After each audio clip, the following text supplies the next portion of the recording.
The internet is a soul killer. Stay clear of it if you can. That's right, the internet is a soul killer, except of course for this channel.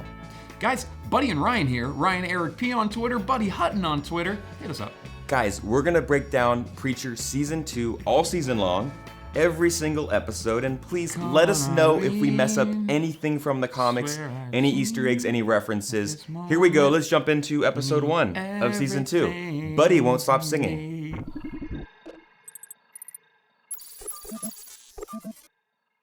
Poor old Johnny Ray. All right, I think that's enough, dude. Yeah, great voice. Guys, On the Road is this episode's title, and basically that's what it is. It's the start of a road trip, picking up from last season, and this is kind of where the comics started. We're jumping into the road trip to find God with Jesse, Tulip, and Cassidy, and we're also talking about foreskin. Foreskins. Guys, I looked it up because I was like, no way, this isn't a thing. It's a thing. 70 million baby boys foreskins, right? Severed, harvested, piled up, shoved into bloody warehouses, and you don't want to know what they're using them for.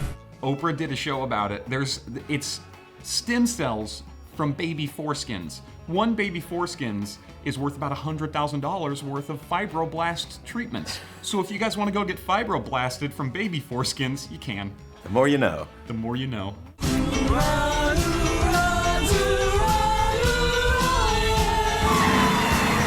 That's right, guys. We got a whole 70s grindhouse car chase.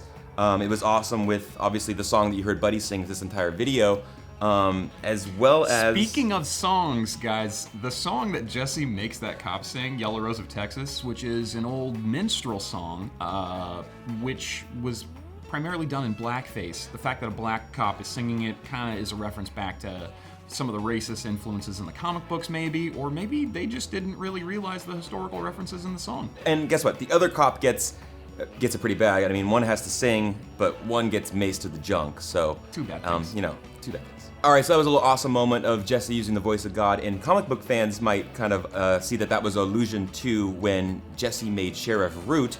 You remember him from season 1. He kind of told him to literally go f yourself, and that's what happened. But thank God they didn't use that part in the TV show. I don't think we needed to see that. I don't know if they have the effects budget.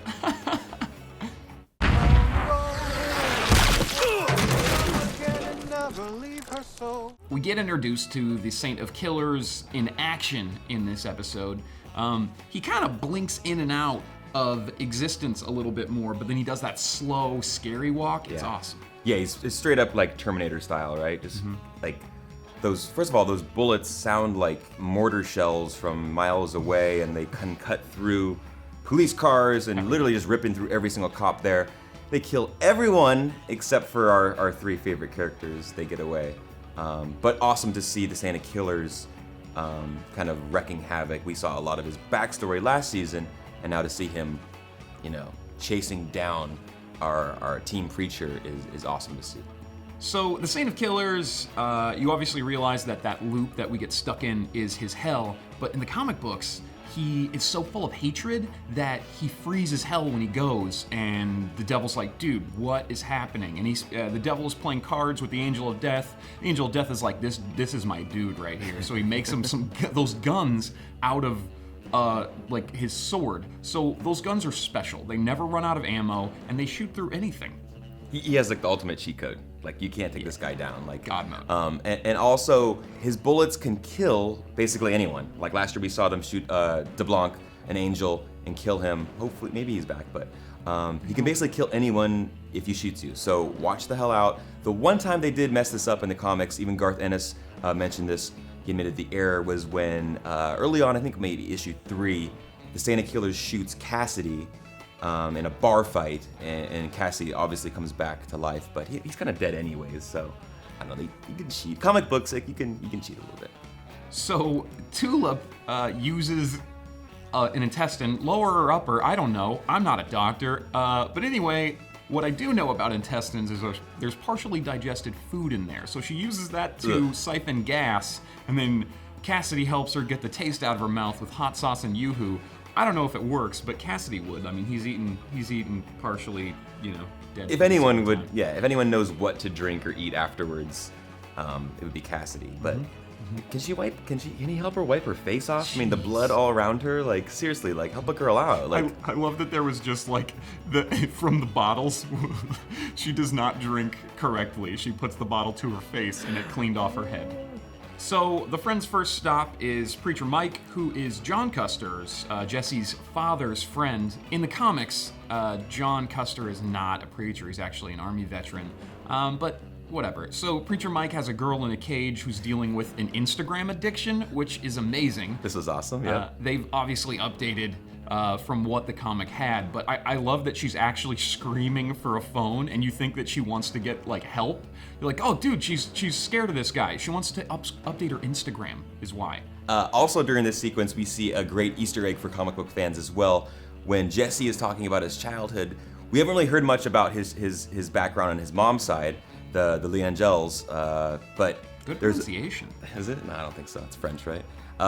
Behind him is an aquarium with a small little treasure chest, and basically this is a huge nod to how messed up his childhood, his upbringing was.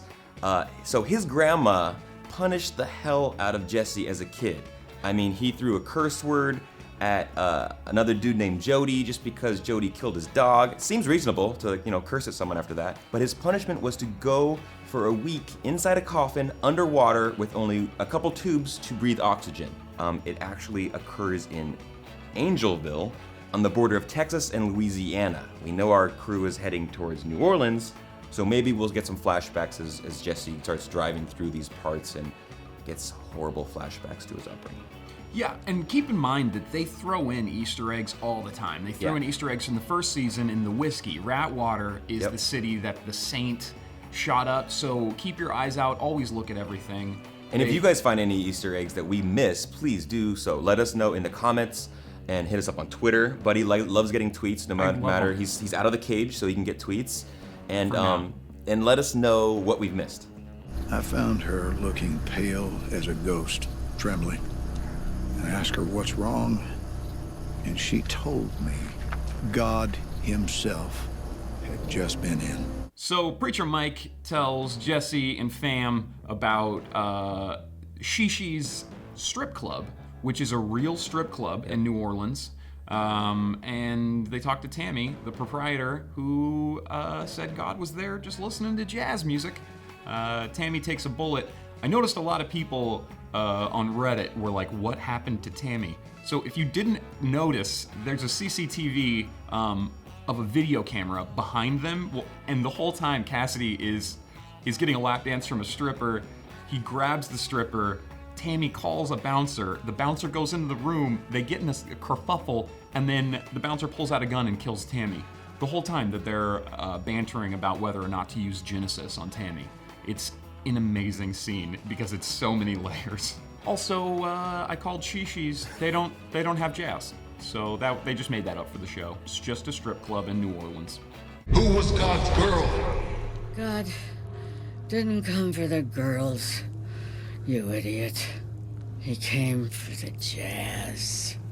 The jazz? Guys, another detail throughout this episode, and we also, it calls back to last season, is the fact that Tulip, Jesse, and Cassidy have no idea that Annville was completely blown off the map by that huge shitstorm, basically.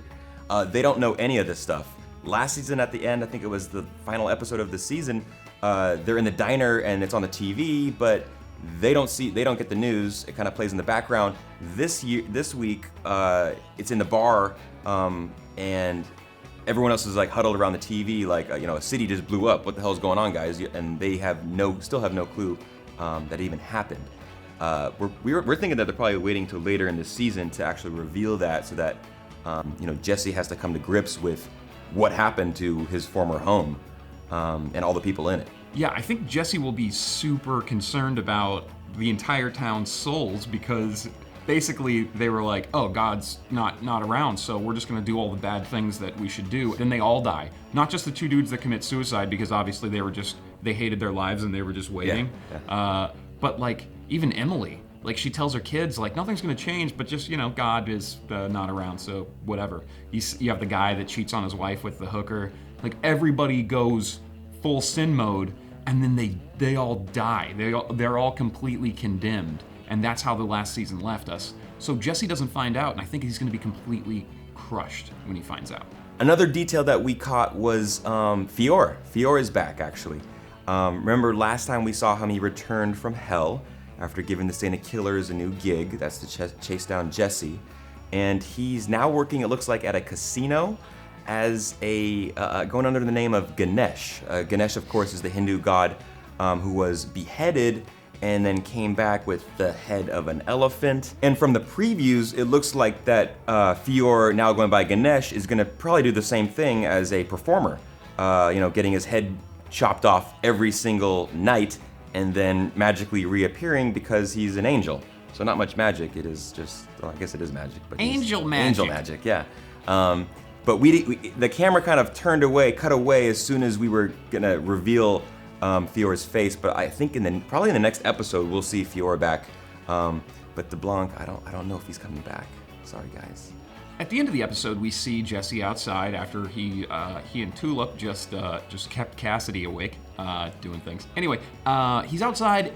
The Saint is coming towards him, and it seems, if you haven't seen any of the promos, that it might be a dream sequence. You hope, because I actually thought it was a dream sequence until we watched that promo. Yeah. The Saint isn't responding to his voice commands at all. He's just walking towards him. So we watched the promo. My main thoughts were that the truck that hit him, old-time axle grease, has a delivery truck. There's no way that a town of that size has a delivery truck for axle grease. That market is not large enough to support a delivery truck. Yeah, and I thought it was interesting, obviously, that the voice of God, the commands, were not working. Oh yeah, that too. And that was a pretty big deal. In the comic books, there have been times, occasionally, that it does work against the Saint of Killers. In fact, that's one of the only things that can stop the Saint of Killers from killing. But I guess in the TV show, at least initially in his first meeting, his face-to-face meeting, Jesse's gonna have to get creative because he can't just tell the Saint to stop shooting. So he needs to run away fast. Which is convenient that he's going to have more cover, not cops this time, but gun aficionados that are having a convention at this little hotel that they're staying at. How convenient. How convenient. Guys with guns, or even girls with guns. But I also feel really bad for all of them because they're gonna get murdered pretty quick, I'm guessing, by the Saint of Killers. A couple shots and they're all dead. The promo had an amazing bullet camera shot where you just see the spinning round coming towards Jesse. It's fantastic. And remember earlier on this episode when Jesse pulls the bullet from the car after the whole shootout with the cops, he kind of touches it for a second, he grabs the bullet out and he drops it really quickly. So obviously, Jesse's not immune to this bullet either. He needs to watch out and be prepared for the onslaught of the Saint of Killers. I said stop!